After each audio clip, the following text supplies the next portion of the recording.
So we are all interested in the human brain and its morphology, function, and evolution, as well as the evolution of our cognition and behavior. So I want to add a developmental framework to these topics and extend what we've already heard from Philip, from Chad, from Emiliano. So one of the approaches to study brain evolution is based on endocranial bones or endocasts, and that's also where I want to start. So here are two examples of endocasts that form naturally during fossilization. Image one on the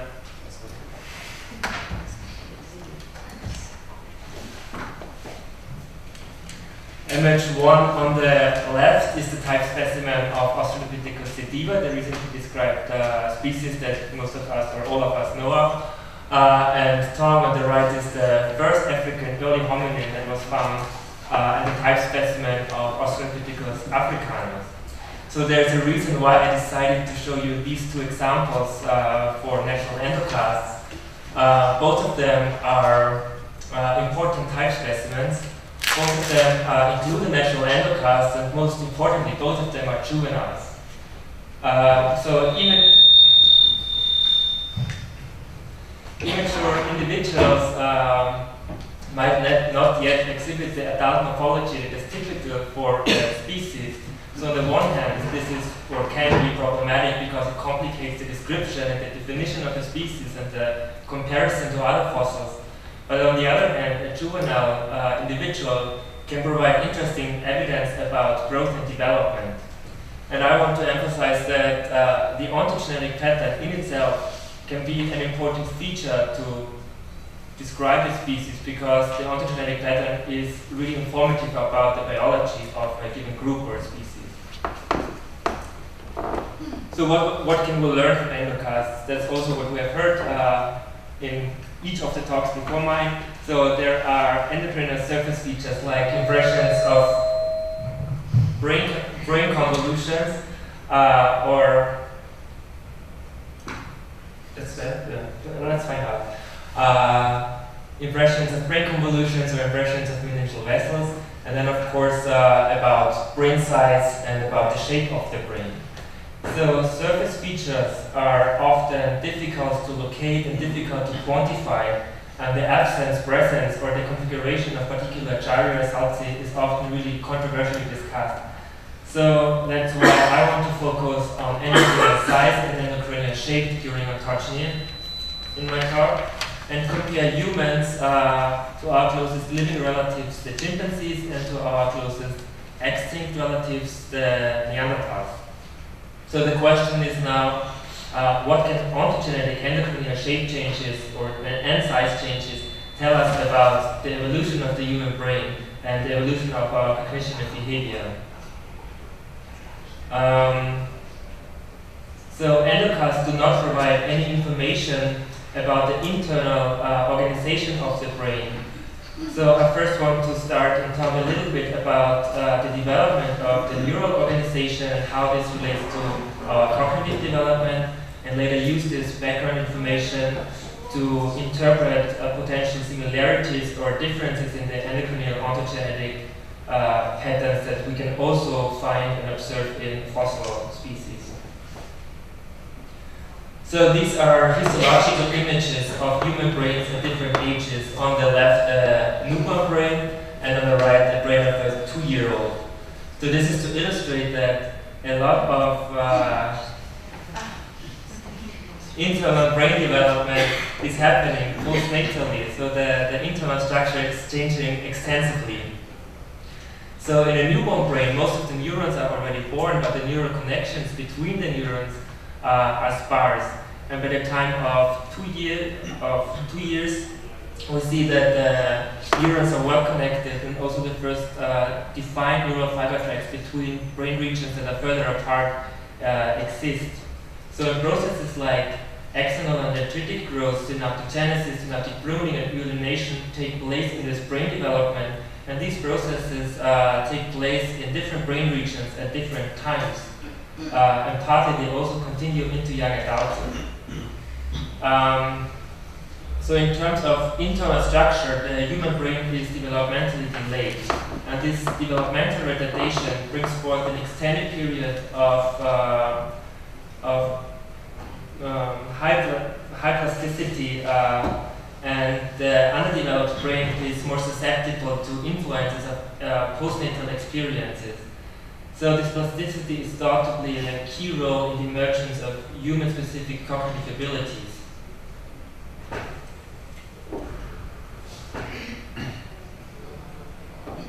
Research on functional brain development came up with different ideas and hypotheses how the morphological brain development is interrelated with the cognitive development.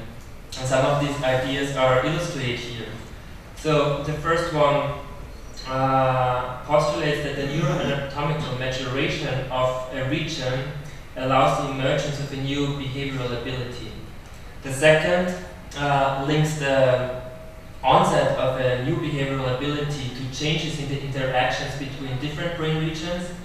And then the third states that the cortical activation pattern changes during the acquisition of a new skill. So this means that morphological brain development is interrelated with the way how we learn and interact with our environment. And of course, these hypotheses all are not mutually exclusive.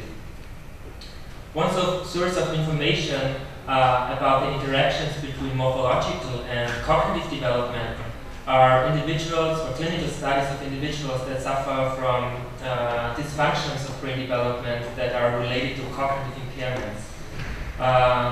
So for example, autism is a group of genetic disorders of neurodevelopment that is related to impairments of reciprocal social interactions, repetitive and ritualized behaviors, and abnormal language development.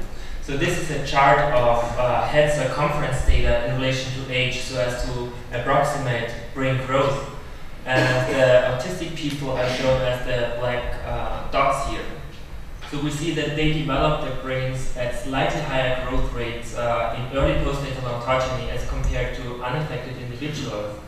And this seems to mean that there is a local overconnectivity that prevents the development of neural connections between far apart brain regions.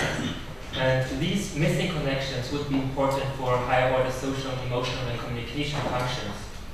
So overall, the different disorders that lead to autism are still fully understood, but these findings demonstrate that growth rates, the timing of brain growth, and development of neural connections are interrelated with cognitive development.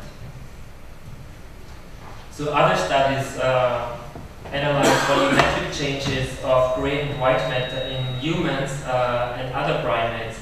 For example, this figure shows a comparison of volumetric changes of white matter, especially in prefrontal areas, in humans, chimpanzees, and rhesus macaques. So we can see that in rhesus macaques, early on in postnatal ontogeny, the adult values of gray matter volume, white matter volume, are reached, while humans seem to be delayed in this development. And this developmental retardation again is thought to play a role for higher plasticity in neuronal connections. However, we can see on top that chimpanzees also show a similar pattern. So the authors of this study suggested that this developmental retardation was already established in the last common ancestor of humans and chimpanzees. And they see the difference in the cognitive and behavioral abilities between these two groups in the different speed and the different timing of the development, because we can see that in humans the growth rates are higher than in chimpanzees. So what I want to drive at is that the tempo and mode of brain development affect the structural development or the structural organization of the brain. And this makes a complex network of interrelationships between brain growth timing, growth rates, neural wiring of the brain, also the influence of external stimuli, and the development of our cognitive, behavioral, and social capabilities. So So the ontogenetic patterns of brain size increase and brain shape changes are informative about this tempo and mode of brain development. Or to shortly summarize it, brains that grow differently work differently. When only endocasts are available for investigations, in the case of fossils, endocrinal size and shape changes can be informative about the tempo and mode of brain development. So different developmental patterns as found based on endocasts therefore might provide information about differences in neural wiring and thus cognition and behavior. So this is the basic idea why ontogenetic data can maybe contribute to a better understanding of brain evolution.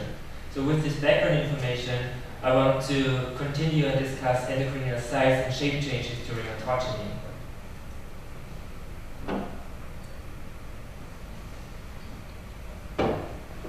So endocranial size is usually expressed as cranial capacity or endocranial volume. However, brain size data, especially for ontogenic data, come also from autopsies in which brain weight is recorded. And it's worth noting that endocranial volume and brain weight are of course different variables, and furthermore that the endocranial cavity also contains, next to the brain, also other tissues and cerebrospinal fluid and so on. So it's important to not intermix these two kinds of data in one analysis. So I guess that most, if not all of you, are familiar with a similar overview graph of the evolutionary brain size increase in hominins. So our first upright walking ancestors a million years ago had brain sizes in the upper range of today living great apes. And with the first representatives of our own genus Homo, we see a dramatic increase in brain size. So because at the same time we can see also in the archaeological record sophistication of technological abilities and also behavioral changes. That's why endocranial volume has often been used as proxy for cognitive and behavioral abilities. So on a large evolutionary time scale, when we look at this, well, this might be sufficient. But on the other hand, guys like the Homo floresiensis, LB1, endocast, are complete outliers. Also, the brain size ranges of Neanderthals and modern humans completely overlap. And most importantly, when we look at today living people, the brain size only very loosely correlates with any measure of intelligence, if at all. So, as I argued in the beginning, analyzing brain size in a developmental perspective might provide additional evidence. So here's a comparison of ontogenetic data from humans and chimpanzees. Ideally, brain size would be measured continuously, or at least in regular intervals, in one growing individual. But of course, this kind of longitudinal data are rare or not available yet. And of course, we know that such data won't be available ever for fossils. So this plot is based on cross-sectional data of brain weight from autopsies. Of course, one has to be cautious because these individuals died for some reason, and this reason could also affect brain size, but the same is true for fossils. So what can we see here? It's clear that there is a variation between individuals of the same age, or in other words, there's variation that is not depending on age. But if we use this cross-sectional data to compute a mean growth curve, we have a good representation of a species ontogenetic pattern. So these are schematic brain growth curves for humans and chimpanzees. So overall, their ontogenetic pattern seems to be quite similar. First, after birth, the brain growth rates are high.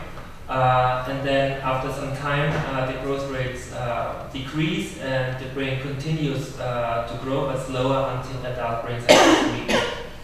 But there are also some differences in these ontogenetic patterns between the two species.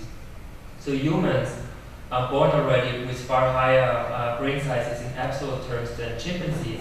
Actually, human neonatal brain size is similar to adult brain size in chimpanzees.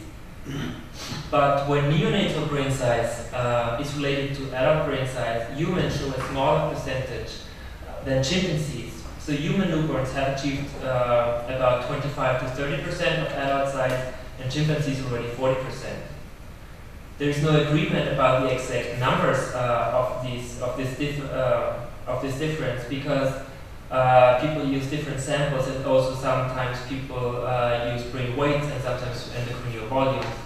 And furthermore, there's a problem of the cross-sectional samples, because to compute relative brain size, we relate the brain size of a neonate to the brain size of a different individual that has grown to reach adulthood. This is problematic because from longitudinal data of head circumference, we know that there's a correlation between brain size at birth and brain size in adulthood.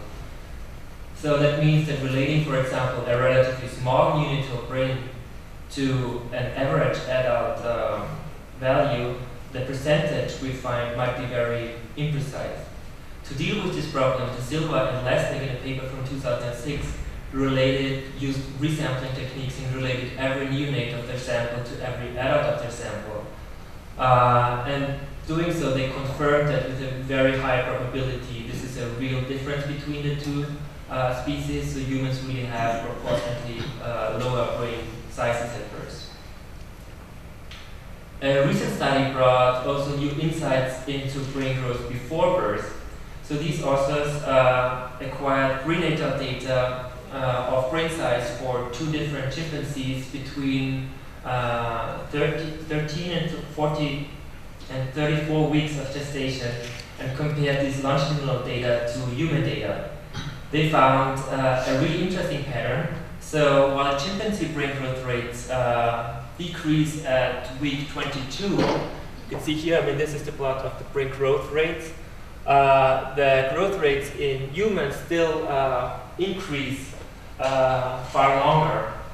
So this is quite interesting because we're always talking about humans and chimpanzees grow their brains after birth still at fetal growth rates, but for chimpanzees they already decrease prenatally. Still, at birth, humans are developmentally delayed because in terms of proportional brain size.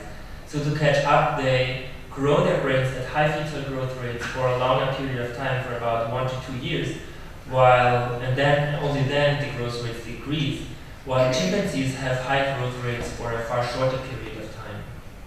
And also there is a difference in the duration of the subsequent slower brain growth. Humans have attained adult brain size at about 6 to 7 years, and chimpanzees at about 5 years. Again, there is no consensus about the exact numbers here, and I think it's also again a problem of the cross-sectional nature of the sample, that also might be related to some methodological problems. Anyhow, and also people then discuss if this small difference really matters for the interpretation of life history or brain growth. But it seems that humans are delayed, at least in some of the variables. So humans are precocial in other respects, but this pattern is an altricial pattern. So that's why humans are called often secondarily altricial. There are several hypotheses to discuss this special human brain growth pattern in relation to obstetrics, energetics, and cognition. So the obstetric dilemma hypothesis links the low relative brain size of humans to an evolutionary problem for hominids. We have large brains and we walk bipedally. So a brain that is already large at birth would require a broad female pelvis so that the neonatal head fits through the birth canal. An efficient bipedal gait, on the other hand, requires a narrow pelvis. So according to this hypothesis, the solution to this problem is to adapt the pelvis to bipedal locomotion and grow the neonatal brain to a size that it just fits through the birth canal. And consequently, brain growth is shifted to postnatal ontogeny. In humans, the very tight fit is carried to extremes, so that the neonatal head needs to rotate through birth, as we can see in this figure, first through the pelvic inlet, then through the midplane, and then through the outlet. And this rotational birth mechanism is not required in apes because there is not such a tight fit between neonatal head and pelvic dimensions.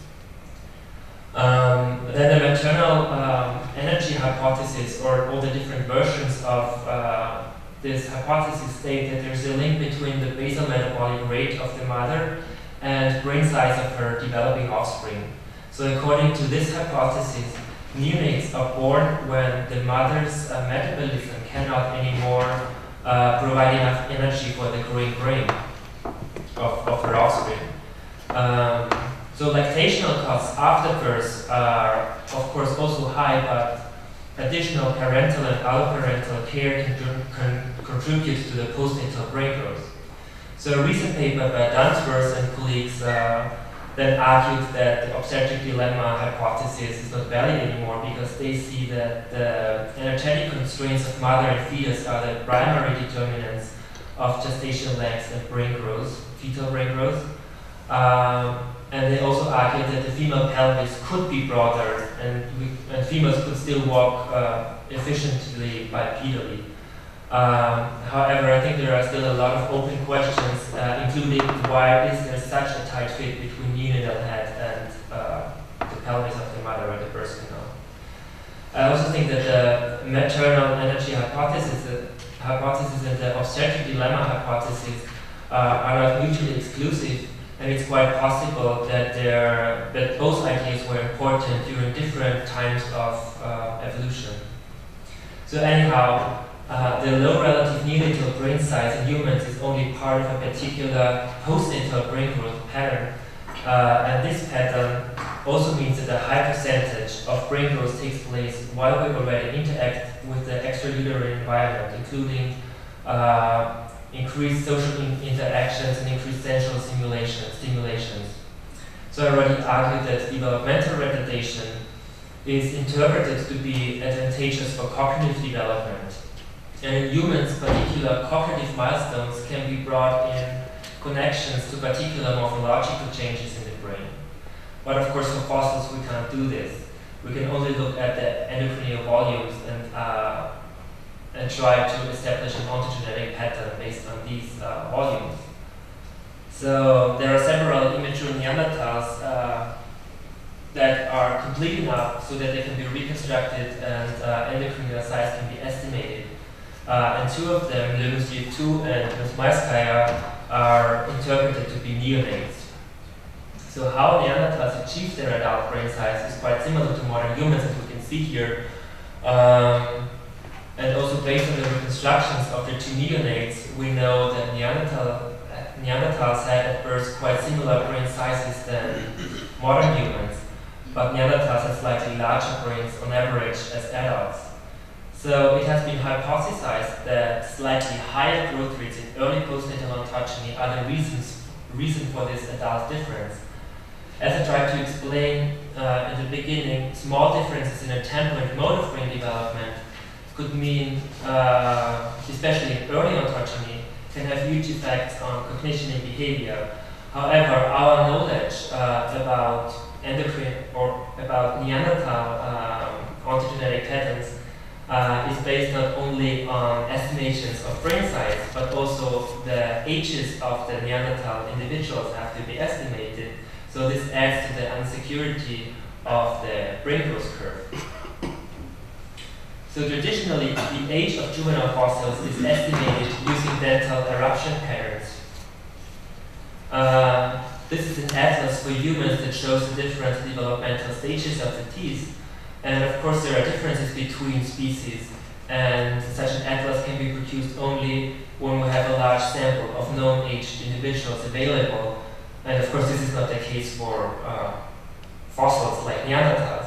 So we use as a model the human eruption pattern to estimate the ages of the Neanderthals. Now there is also another method to analyze or to investigate the age at death, and this is to look at dental microstructure, some of which are illustrated here. These include enamel and dentin structures that are formed with a consistent periodic repeat interval during dental development. And using histological sections or sections of micro-CT data, it is possible to count these incremental structures and determine the time it took to form these tooths. So taking a series of teeth into account, this methodology allows to infer the age of an individual. And of course, also you can do that also for a fossil. So based on dental microstructure, several papers discuss the age of Neanderthal juveniles. So in a paper from 2010, Smith and colleagues found that most Neanderthal teeth grew more rapidly than modern human teeth. So this results in faster dental maturation. And the middle Paleolithic Homo sapiens, on the other hand, seems to be similar to modern humans. So for example, we can see on the left at the bottom the Scladina Neanderthal mandible, and when we compare it to the at the top the mandible of a modern human from Jebel Irhoud, the dental eruption patterns or the dental eruption stages are different. But when we look at the microstructure of the teeth, they suggest that these individuals are quite similar in age. So, and on the right, this illustration shows you that we always overestimate the age of Neanderthal juveniles when we use a modern dental eruption pattern. So it's not clear yet what these differences in dental maturation really mean, but it seems that Neanderthals developed their brains then also faster, even faster than we already saw before. So after this detour to dental development, I want to come back to the brain and talk about endocrinial shape changes during ontogeny. So most research is focused on endocrinial size, and there are not too many studies on endocrinial shape. And the reason for this is that, of course, it's difficult to quantify endocrinial shape, as we have already heard in the previous talks. And also, as Jed said before, several people already gave my talk, so you will hear now the long version of the endocrine ontogenic shape changes. So we use geometric morphometrics for the quantification of endocrinial shape, and this is the landmarks that we're using. So we have several anatomical landmarks that are shown in red here, then curve stem landmarks shown in black, and surface stem landmarks shown in blue. So we have already seen earlier that ontogenetic size increases are investigated in the form of growth curves in a bivariate plot. So in such plots, one axis always represents time. In shape analysis based on geometric morphometrics, we have not only one variable that we're interested in, but several shape variables. And in this case, we talk about ontogenic shape trajectories. So because we have not only one variable, but more variables, we use principal component analysis as an ordination technique. For example, we see here the first two principal components of the shape variation, and there are two different species, and these are the adults of these two different species, and the convex hulls illustrate the shape variation within these adults. So remember, both axes are shape variables. So when we add now juveniles, the coordinates of these points still are informative only about shape, and only the attached age information to these individuals is informative about age. So in this plot, the youngest individuals are to the left and they grow older to the right. So we can say that shape changes with increasing age are highly represented by the first principal component. So these ontogenetic shape trajectories can then be formalized as a regression, for example, on age. And of course, often age information is not available, and in these cases, often people use size as a proxy for age, and then compute regressions on size. So to compare the ontogenetic patterns of two different species, we can evaluate if these trajectories are the same, if they overlap, if they are parallel, or if there are extended or truncated versions of the other species' ontogenetic trajectory. An important tool to do so is developmental simulations. So we can, for example, use the ontogenetic trajectory of species A and pretend that the newborns of species B develop according to this ontogenetic trajectory. So we thereby see adults on the neonates of species B, but grown along the pattern of species A. If, for example, these ontogenetic trajectories if the ontogenetic trajectories are interchanged, we still end up with adults that look like the measured adults, then we can say that the ontogenetic patterns are similar. So in this case, it seems that the ontogenetic patterns are similar, but that species B grows like an extended version of species A along the same pattern. So we will come to the actual data. This is the principal component analysis of endocrine shape variables from humans and chimpanzees. And this two principal components explain about over 70% of the total shape variation.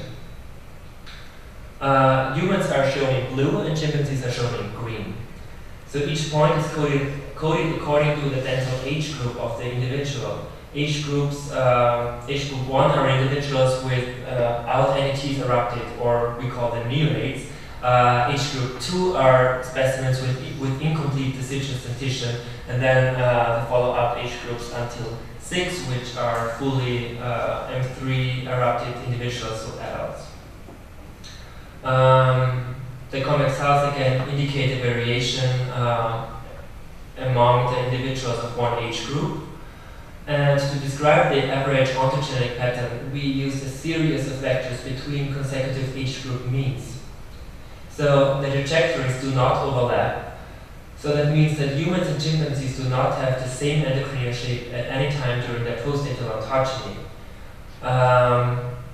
Also, that both trajectories are not linear, so they are curved. That means that endocrine shape changes in a different way at different times during postnatal ontogeny, indicating that there are different phases of different shape changes. So before comparing now in more detail the ontogenetic patterns of humans and chimpanzees, I want to discuss how we computed these mean ontogenetic trajectories.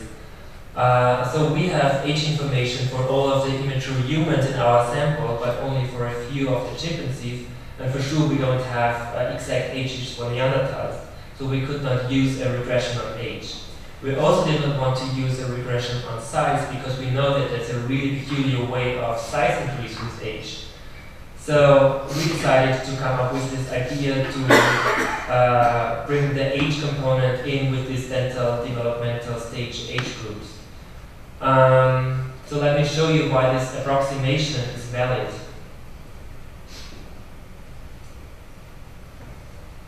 Again, we use developmental simulation to do so. We can take now the mean ontogenetic trajectory and apply it to each of the neonates of our sample. So simulating adults based on the neonates and using our approximation of the mean trajectory. So we can see that the simulated adults based on the neonates of our sample are really similar to the measured adults. They belong together with them. These simulations are not based only in this two-dimensional space, but what we actually did is simulating the three-dimensional shape of these adults and then project them into the principal component plot here. So this suggests that using the series of vectors between consecutive age group means is a reasonable approximation. Yeah. But anyway, the projection is just considering PC1 and PC2 vectors. I mean, the whole shape, but just the projection, just follow these two patterns. No, but I mean, we did the simulation for the entire shape, for the full shape, and then we just projected it into this space. So that we look at the same components as we look at for the original individuals. So then furthermore, we bootstrapped the age groups and computed multiple ontogenetic trajectories, as you can see on this slide. So the trajectories are quite similar and didn't change the interpretation of the ontogenetic pattern. So we felt quite comfortable with using this approximation of the ontogenetic trajectory. So we also used a developmental simulation to compare compare the two different species in more detail. So when we apply the ontogenetic trajectory of one species to the neonates of the other species, and ask if the species-specific ontogenetic trajectories are interchangeable to simulate species-specific adult morphology, then we can see that the pattern of shape changes is different between humans and chimpanzees because our simulated adults end up completely in different areas of the plot than the measured adults. So again, these simulations were not done only in these two components, but for full shape space. So that's why we can also visualize how these simulated adults look like. And that's shown here. So we can see that they exhibit really different endocrinial shapes, and it seems that they are a mixture of prenatally acquired species-specific features and features that arise during the other species' postnatal ontogeny. So further exploring shape space, it seems that the pattern of ontogenetic shape changes are quite similar from age group 2 onwards. So therefore we repeated the developmental simulations, not considering the shape changes from age group 1 to 2. So that's the time until the first deciduous teeth are out. So the thereby simulated adults resemble the actual adults. And we can see this not only from the principal component analysis, but also from the visualizations of the simulated adults. However, it's also clear that these trajectories are not identical, but only similar. So differences between the simulated and the measured adults are mostly the results of different amounts of shape changes along a shared trajectory, as we can see from the extended and truncated trajectories. So here we added the simulations based on the species-specific trajectory, which emphasizes that the pattern or the direction of shape changes is very similar between the two species, but that the amount of these shape changes contributes to the adult differences. So the visualization of shape changes in humans and in chimpanzees from age group 2 to 6 demonstrate that there are overall similarities of the shape changes during this period. So to summarize, we propose that the shared pattern of similar shape changes is conserved. It's probably an ancestral growth pattern that was already established in the last common ancestor of humans and chimpanzees. And if so, it is likely that fossil hominins also show this pattern. But of course, there are also differences in the amount of the shape changes along the shared trajectory. So the extension and truncation of the simulated trajectories remind us of heterochronic terminology. So heterochrony is an evolutionary change of developmental timing, leading to changes in size and shape as compared to an ancestor species. However, heterochrony cannot be used in a straightforward way when dealing with multivariate data. But anyhow, the adult shape changes. The adult shape seems to be influenced by this timing and amount and differences therein. So we found differences or similarities in the ontogenetic trajectories, but what was going on in the early postnatal ontogeny. So the perinatal shape changes in chimpanzees, when we look at this plot, are quite similar to their later ontogenetic shape changes. In contrast, the perinatal shape changes in humans seem to be completely different. So they do not resemble the later human shape changes nor the shape changes of chimpanzees during any time of their postnatal ontogeny. So they include relative expansion of the posterior cranial fossa or the cerebellar areas, relative parietal expansion, accompanied by pronounced parietal bossing, as we can see here, and also cranial base flexion. So because these shape changes make the endocast more globular, we came up with this hard to pronounce term, globularization phase. And now there are two different alternative interpretations why we could not detect these shape changes in chimpanzees. So the globularization phase could occur prenatally in chimpanzees. And this interpretation, of course, would align with the idea of developmental retardation in humans due to a shift of birth. Alternatively, do not undergo the globalization phase at all, also not prenatally. And this interpretation implies that these developmental shape changes evolved in the lineage to modern humans after the last common ancestor with chimpanzees. So if the globalization phase would occur in chimpanzees prenatally, chimpanzee fetuses should plot in an area indicated by this red ellipse. Unfortunately, now samples of chimpanzee fetuses are rare, but we were able to measure one chimpanzee fetus, and this individual plots close to the neonates and not in the expected area.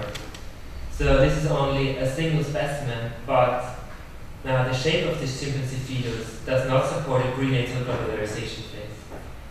Furthermore, chimpanzee neonates look anterior-posteriorly elongated and not globular, so prior globalization is rather unlikely.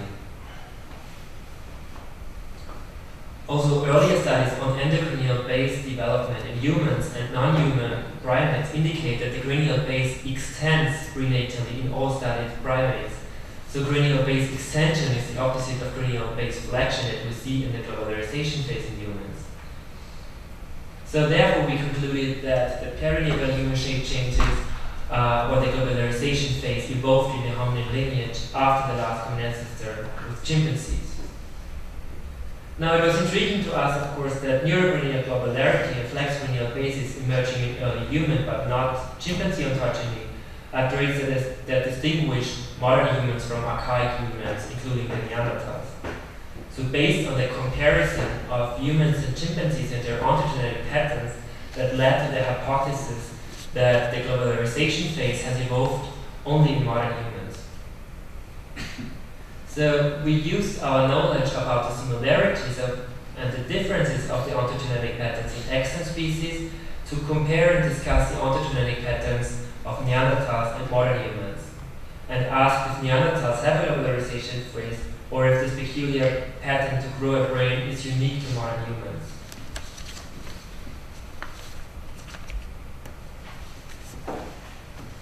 So to do so, we analyzed 10 Neanderthal specimens, including 2 neonates, again Monsieur 2 and Ms. Maiskaya, that are illustrated here, and 4 other sub-adult Neanderthal individuals.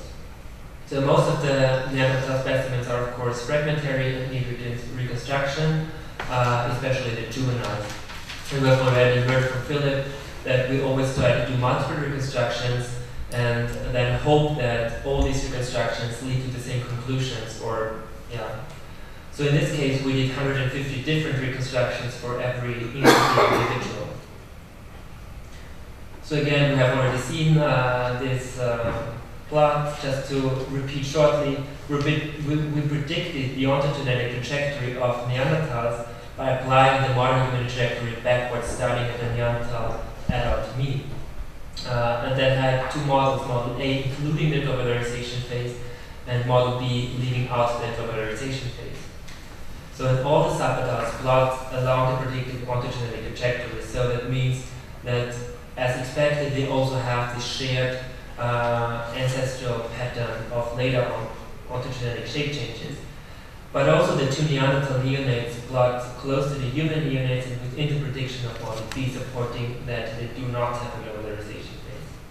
So to summarize, we found that Neanderthals and modern humans have similar endocrineal shapes and also similar endocrineal sizes at birth, but they have different endocrineal shape as adults. So consequently, they have different ontogenic patterns of endocrineal shape changes postnatally. So our data support the hypothesis that Neanderthals did not have a globalization phase, but that their ontogenetic pattern resembles the pattern of endocrineal shape changes in chimpanzees, and also the pattern in humans after the globalization phase. That led us to conclude that Neanderthals developed their brains via the same brain size range of modern humans via ancestral developmental patterns that was already established in the last common ancestor of humans and chimpanzees.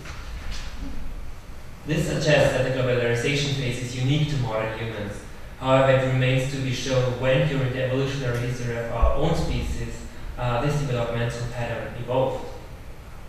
So what do developmental retardation, specific growth rates and the existence of the globalization phase in modern humans now mean.